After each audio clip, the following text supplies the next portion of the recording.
Well, what an emotionally powerful movie. It was so moving, and you both did such an excellent job. And Billy, I want to start with you because this movie really highlights how homelessness can happen to anyone, Hmm. regardless of backgrounds. How did working on this movie challenge your own perspectives or impact your thoughts on the issue? I've been on and off. I've been active in as an activist in homelessness.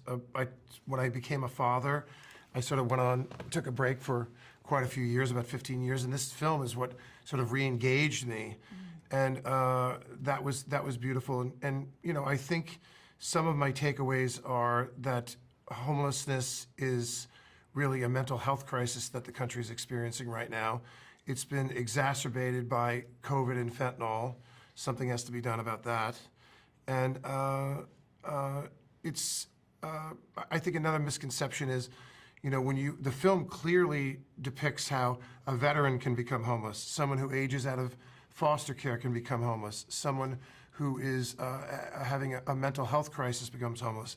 A lot of times when you're discussing this issue, well, what about the people that are doing drugs? So many of these people are doing drugs. And a lot of those people, the misconception is that their drug addiction led to their homelessness. It's actually their mental health issue, and they have no access to a doctor. They can't see a psychologist or a psychiatrist. They can't get prescribed the proper medication for anxiety or for depression or for bipolarity. And they're self-medicating on the streets with alcohol and with drugs.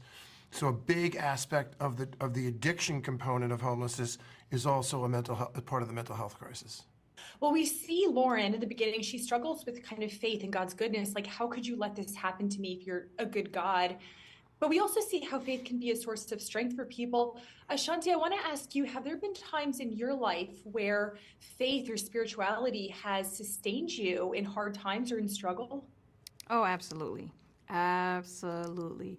I think it's so important to have God in your life. I can say that for me. And having faith and believing in yourself, having strength, having a support system, which is really cool about the movie as well. It's 5 different people from 5 different walks of life, and becoming a big family.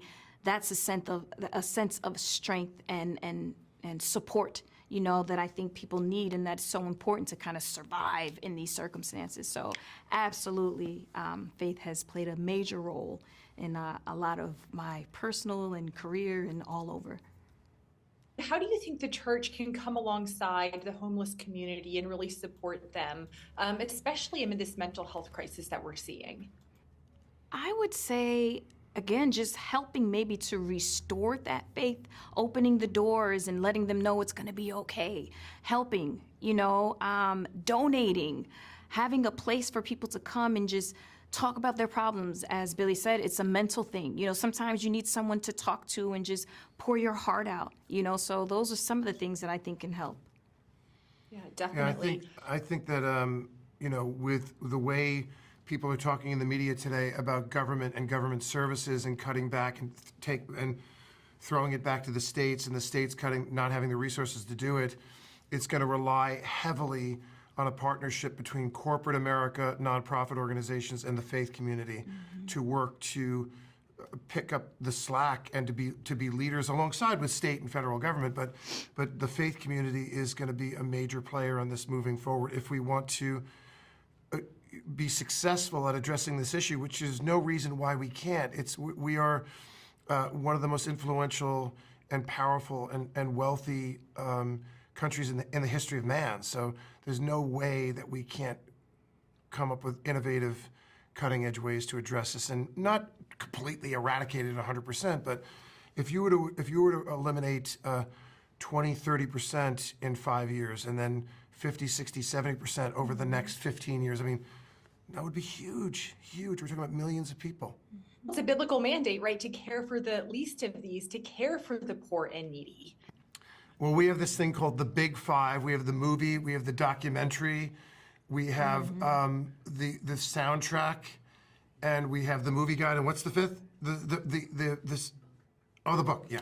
So there's a study guide that we've made that coincides with the faith community, where they can use this study guide to figure out how that through their church or through their church community, through their fellowship, they can engage with the homelessness and mental health crisis in their, in their local area. Ashanti, if there's one takeaway you want audiences to have after seeing this movie, what do you want it to be? I think there is so much you could take away from it. Oh my gosh, like you said, there's just so much that you can take away. Be kind, be thoughtful. You know, when you see someone displaced or homeless, don't judge. Don't, like you said, walk away and be scared. Again, it's just something that we are using our platform to create this awareness, to change people's minds and to let them know you can have faith and you can be strong, and we come together and create this message and put it out there. As artists, how do you hope this movie will, influence conversations around homelessness and social responsibility? And Billy, I'm going to start with you on this one. I mean, essentially, I would like to change the conversation. First of all, treat these people with dignity. They want to be seen. They want to be heard. Number two, frame it more as a health crisis rather than a homelessness crisis. Number three, know that we have programs in this country that are doing very, very important work that's having huge impact.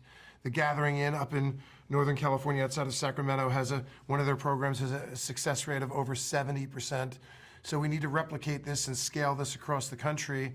People think, how are we going to pay for that? That sounds awfully expensive, but they have to understand when you talk about, especially to the faith community, when you talk about the compassion component, it's already there. When you talk about the economic feasibility of doing this, when you start talking the language of how much it's going to cost, you have to realize that it's costing us more now to not do enough. We are doing a lot. It does cost a lot of money, but we need to have wraparound 360 care to get these people back on their feet and a life of self-sufficiency. And we have to start reframing it so that people know that in order to make this problem to improve, we have to spend more money. Otherwise, it's going to cost us a lot more economically in the long run.